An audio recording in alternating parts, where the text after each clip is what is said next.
Presenter Ruben Onsu yang baru berulang tahun ke-43 pada 15 Agustus lalu ternyata dapat 2 kado ulang tahun pahit sekaligus.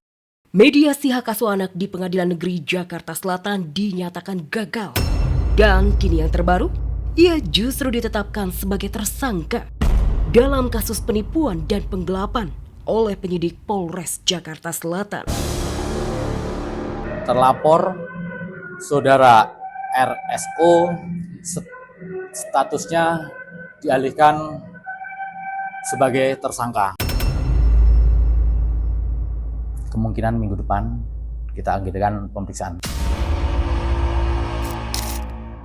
Ruben ditetapkan sebagai tersangka setelah dipolisikan oleh pelapor berinisial P dan korban berinisial DM pada Agustus 2025 silam. Korban berinvestasi miliaran untuk bisnis produk suplemen dengan iming-iming keuntungan 350 juta per bulan. Namun sayang, untung tak diraih, modal investasi malah raib. Korban merugi sampai 3,5 miliar. Laporan kerugiannya itu bagian dari materi penyidikan rekan-rekan, nanti pada akhirnya kami akan sampaikan. Ya udah jalanin aja, persiapannya apa? Menyandang status tersangka kasus dugaan penipuan dan penggelapan dana investasi jelas menjadi pertanda buruk untuk masa depan Ruben. Terlebih untuk upaya gugat hak asuh anak-anaknya. Belum lagi jika tuduhan idap penyakit mematikan juga terbukti, akan makin tertutup peluang menggapai impian memenangkan hak asuh Thalia dan Tania. Sebaliknya, ditetapkan Ruben sebagai tersangka kasus penipuan dan penggelapan, jadi realita menguntungkan bagi Wenda. Tak hanya kans untuk tetap menguasai hak asuh anak menguat, namun Wenda juga meraih simpati. Setelah selama ini begitu dibenci, bahkan sempat alami pemboikotan. Yang menyambut silaturahim, tapi banyak alasan. Ada ini, ada itu, udah minta tolong. Allah bantulah hamba ya Allah. Bapaknya Thalia ini sudah minta tolong sama Allah. Yang keenam, mendapatkan ridho dari Allah Subhanahu wa Ta'ala. Yang ketujuh, meninggal dalam keadaan syahid. Kedelapan, Selama lu masih bernafas ya lu masih diuji. Ya, jadi intinya adalah ya udah pokoknya ikuti prosesnya ya.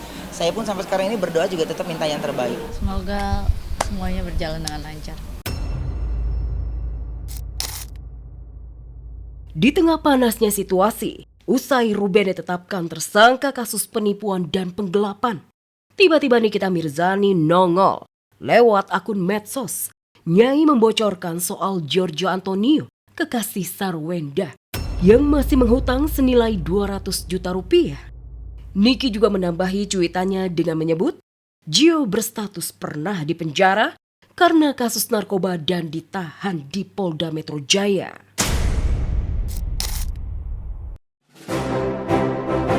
Demi menjaga body goals di usia kepala 4 dan aktif jadi juri DMD panggung rezeki yang mengharuskan syuting setiap hari, tentunya butuh fisik yang tetap prima. Karena itu, Denada menjaga makanan dan asupan yang dikonsumsinya. Harus sehat, terjaga kebersihannya, dan pastinya rasanya lezat. Daripada bingung memastikan makanannya sesuai standar atau tidak, Denada pun pilih turun tangan langsung terjun ke dapur. Dena juga kerap memposting hasil masakannya. Yang kali ini, ia memilih menu tahu bakso kukus untuk ia masak dan konsumsi. Kalau nggak gini, ini kalau katanya jadi dikukus. Enak banget. Ya, sudah 3 tahun belakangan Denada memang memilih pola hidup healthy food. Ibu 2 anak ini bahkan sudah tidak makan nasi. Ia juga tidak lagi mengkonsumsi gula sejak 2023 lalu. Sebagai gantinya, ia hanya makan makanan sehat, seperti buah dan sayuran. Tuh guys, ini es-esan aku, tapi ini versi sehat. Nggak pakai gula, nggak pakai macam-macam. Dan ini adalah makanan yang tidak pernah tidak ada di rumah aku. Paling banyak tuh aku makan adalah blueberry sama strawberry sama raspberry. Pokoknya berry-berryan itu yang aku makan sama alpukat. Gak heran berkat konsistensinya, dalam kurun waktu 2 tahun, Denada berhasil menurunkan berat badan hingga 10 kg. Memang sih prosesnya cukup lama, tapi hasilnya memuaskan dan jauh lebih bagus. Aku itu turun 10 kilo. Tapi dalam waktu 2 tahun. Jadi kalian jangan pikir aku tuh turunnya drastis dalam waktu cepat. Enggak. Rahasianya aku cuma menerapkan memilih makanan.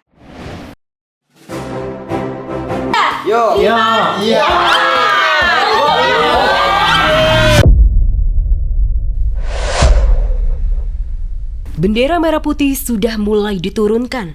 Lomba-lomba 17-an di kampung-kampung juga sudah selesai. Tapi kalau soal seru-seruan, Lesti dan Rizky Bilar kayaknya belum mau move on dari suasana dan semangat kemerdekaan 17 Agustus. Padahal sebelumnya, mereka juga sudah ikut merayakan gede-gedean bareng para fans. Ikut berbagai lomba, seru-seruan bareng. Tapi ternyata masih kurang. Kali ini yang diajak seru-seruan bukan cuma keluarga, tapi seluruh karyawan. Para ART sampai tetangga ikut dilibatkan. Bunda. Sayang tuh. Ini kenapa hitam? Kenapa itu? Tete habis makan apa ini? Mana babynya mana?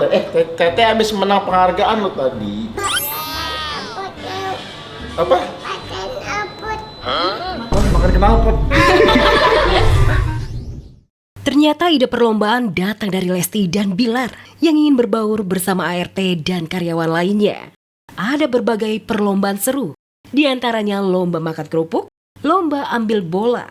Menariknya Dede Lesya pun ikut lomba makan kerupuk dengan digendong oleh Bunda Lesti. Duh, seru bener sih. Benar liur nih, Pak.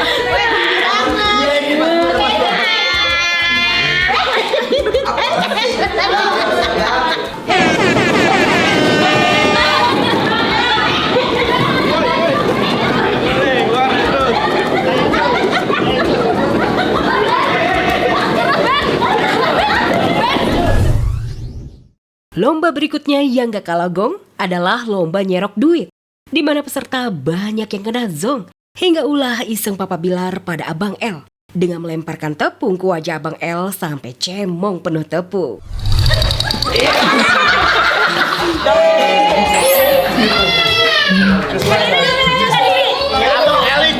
Abang L ikut. Harus kena mana?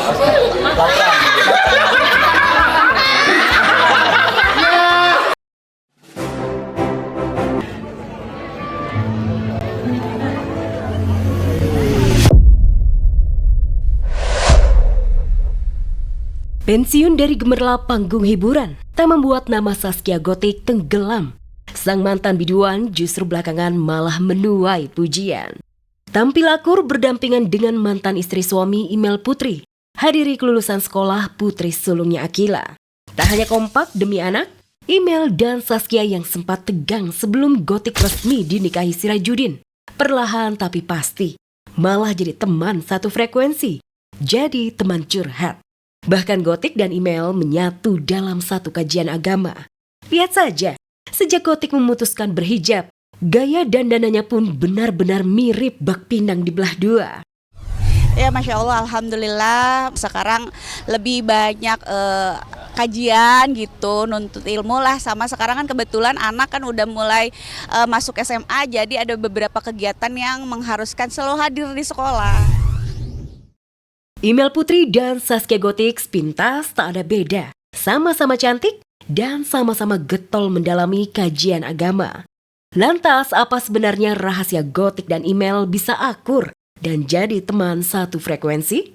Tak banyak yang tahu, sang putri Akila lah jadi juru penghubung terjalinnya hubungan baik ibu kandung dan ibu sambungnya. Adik-adiknya main aja, nggak ada waktu yang gimana-gimana gitu. Jadi kalau memang dia sedang tidak sekolah ya main gitu. Jadi semuanya baik-baik aja.